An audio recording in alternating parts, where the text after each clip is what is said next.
Esta historia empezó cuando en México aún no sabíamos si la cuarentena iba a ser aplicada. Yo me encontraba en Hidalgo cuando el virus estaba por entrar al país. Toda mi familia y yo teníamos miedo qué es lo que iba a pasar con las restricciones de viajar dentro del mismo México. Esto nos preocupaba bastante porque nos dedicamos a un negocio de transportes, siendo nuestro principal ingreso. Antes de la cuarentena habíamos tenido bastante trabajo.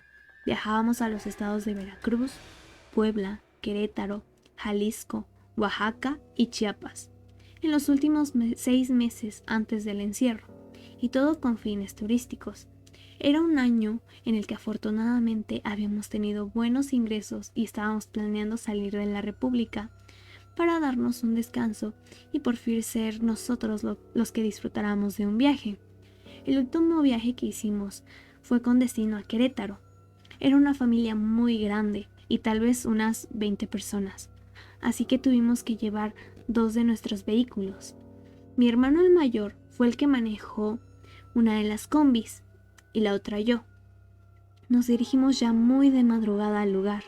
Durante todo el recorrido íbamos muy atentos a las noticias sobre el encierro o medidas de prevención que se deberían tomar en los lugares por donde circulábamos. En esa fecha aún ni siquiera se empezaba a usar el cubrebocas. Todos los negocios estaban abiertos y los eventos no habían sido cancelados. Los clientes habían reservado el servicio por una semana, en donde los llevaríamos a recorrer grandes y varias partes del estado. Normalmente, cuando es un viaje así, no buscamos un lugar de hospedaje porque dormimos en el transporte. No resulta incómodo como muchos pensarán, porque hemos modificado las combis para que los asientos se puedan doblar y quedar orillados, haciendo que quede un gran lugar en medio para dormir. Muchas veces podemos ingresar al hotel en donde se hospedan nuestros clientes para darnos un baño. A la mañana del tercer día, estábamos preparándonos para ir a otro poblado cerca de la capital. Salimos del hotel en donde se hospedaban nuestros clientes, pero al querer salir de la ciudad nos encontramos con unos retenes que habían estado instalando por parte del gobierno en los que nosotros estábamos dentro de la ciudad. Todo esto sin enterarnos de nada.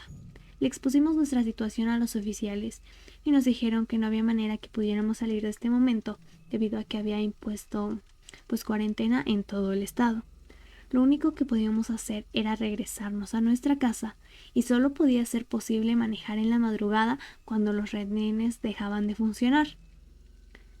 Esto desanimó por completo a la familia porque no iban a poder cumplir el resto de las visitas que tenían programadas. Sin embargo, preguntamos a los oficiales y nos dijeron que ese día los negocios y algunos lugares turísticos aún iban a estar abiertos para que no tuviéramos que estar encerrados siendo visitantes. La familia tomó la palabra del oficial, haciéndonos que nos quedáramos en la capital un día más. Mi hermano y yo decidimos que esta vez nos íbamos a quedar en un hotel porque nos dimos cuenta que la Guardia Nacional iba a realizar rondines para asegurarse de que esa noche ya no hubiera gente hasta tarde. En ese momento nos fuimos a reservar el hotel. La fachada tenía un aspecto moderno, pero por dentro el lugar tenía un aspecto de una casa antigua. Las divisiones entre habitaciones eran completamente de madera. Algo que nos gustó fue que aunque pedimos una habitación sencilla, el lugar era muy grande. Al caer la noche nos dimos cuenta que éramos los únicos huéspedes en el lugar, porque no se podía observar ninguna luz dentro de las habitaciones más que la nuestra. Además de que solo eran nuestras combis las que estaban en el estacionamiento. Estuvimos viendo la televisión, pero por el cansancio del viaje nos quedamos dormidos como a las 10. A las 2 de la mañana fue cuando desperté y me di cuenta que también mi hermano estaba despierto. Al verme mover, me dijo que me estuviera quieto y pusiera atención a lo que escuchaba, porque había estado oyendo unos gritos en la habitación de al lado. A los pocos minutos también pude oír esos ruidos. Era como si una persona estuviera sintiendo mucho dolor y gritara por no poder soportarlo. Empezamos a sentir mucho miedo, porque sabíamos que éramos los únicos en ese lugar, y para asegurarnos nos asomamos por la ventana para ver si otro carro había llegado, pero no había nada. Los gritos se seguían escuchando y no pudimos escuchar a alguien más que estuviera en el lugar para auxiliarnos o que se viera a alguien pasar. De repente hubo un grito en que se convirtió en un alarido espantoso.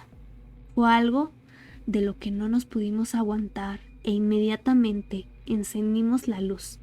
Teníamos nuestros corazones muy alterados porque jamás habíamos escuchado algo así.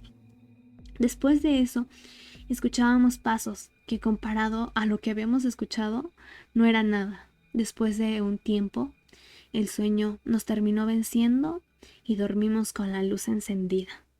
En la mañana fuimos a preguntarle a la recepcionista de lo que habíamos estado oyendo en la noche y lo mucho que nos había asustado. No dijo que éramos los únicos que les había pasado algo similar. También han tenido huéspedes que dicen escuchar lo mismo, como si hubiera una persona a punto de morir de dolor. No se sabe la historia completa del lugar, pero sí nos dijo que hace mucho tiempo era utilizado como casa de seguridad para personas con heridas de guerra y probablemente hubo muchas muertes en ese lugar. Con el aspecto y la historia que nos contó, no dudamos nada en que pudo haber sido verdad todo esto. Al final nos quedamos con un susto que nos va a durar toda la vida, porque aún recordamos con demasiada nitidez esos sonidos y nos quedamos con la lección de elegir hoteles un poquito más modernos para tener una estancia mucho más tranquila.